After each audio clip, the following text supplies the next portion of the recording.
Welcome back. You're watching The Agenda here on SABC News Channel. Humanitarian and aid organisation Gift of the Givers says a group of 40 medical personnel will be part of the multidisciplinary medical team, which it will deploy in Touws River in the Karoo to provide medical assistance to the community. The organisation says it decided to provide medical assistance to the residents due to a lack of adequate and reliable medical services in that area. Earlier on, we spoke to reporter Mariska Botha about this.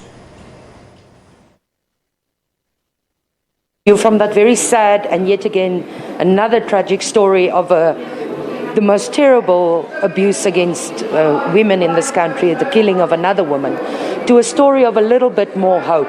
I'm going to step out of shot so you can see who's here. The Gift of the Givers Aid Organisation is here. That's Dr. Touws River standing there. Behind him is the team of medical professionals that are here. There are actually more than 50 medical professionals here. They will provide services in optometry. There's gynecologists here. There's general GPs here. They will assess the health of the people in and around the Touws River area.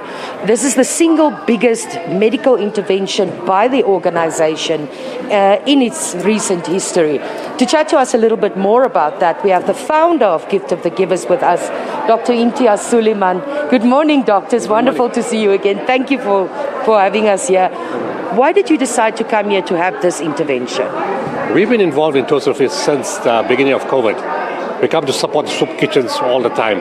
And Ali, gentleman here, when he came in on Tuesday, he overheard a child telling the mother that the tooth is very sore and it's been sore for quite some time.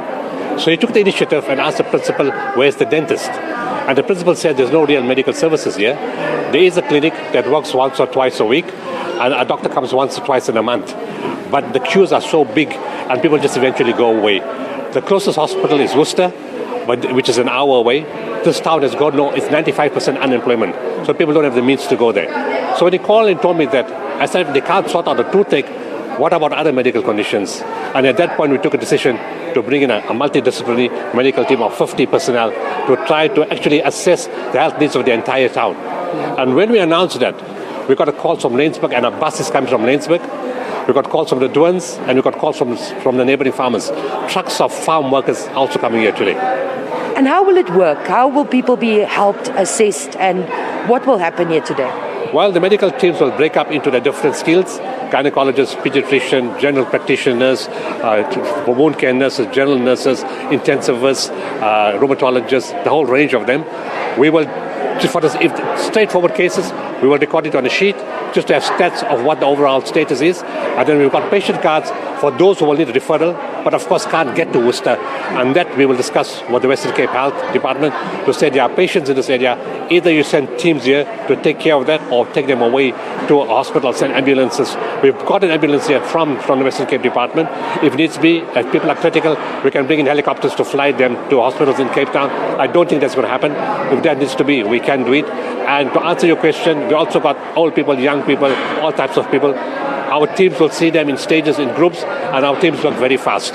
So we're going to work through the night. It seems it was just an introduction. I think the other people want to make sure that we are coming, and already the numbers are pouring in by the gate. But it's not numbers that deter us. We've done this in war zones, in earthquakes, in disasters, and quite a few of the team members have done this before. They know what to do.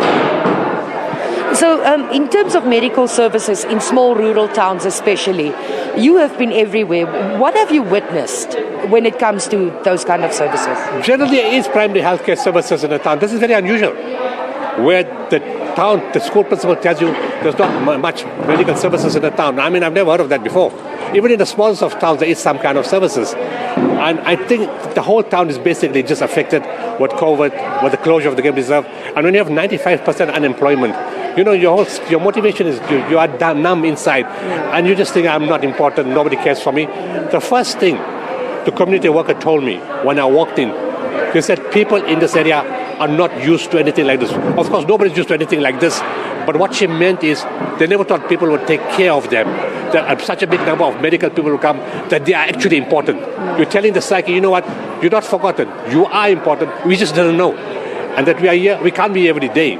But we can take the stats and go to the health department and say, look, we got the stats, we did the survey, we need more decisive intervention. You got a clinic, take doctors from somewhere else and bring them there. That's the job of government. And make sure we're doing the assessment and let's follow that up. Say, for instance, you suspect that somebody has cancer. It's already so difficult to get basic health care in this town. What happens to that person from today onwards? Well, our advantage is that we have the links with all the hospitals, right? And we can go directly to the MEC and to the HOD. I mean, we've got relationships with everybody. And we've got relationships with the CEOs of virtually every hospital in South Africa because of our intervention in COVID. So but we have to understand there's backlogs in every hospital. You know, the cancer backlog is running in the thousands, not only here, but all over the country. So there'll be grading. First stage, second stage, third stage, fourth stage. In terms of priority, is it a fast spreader? Can we wait 6 months or 8 months? Do we need to put them in the front of the queue?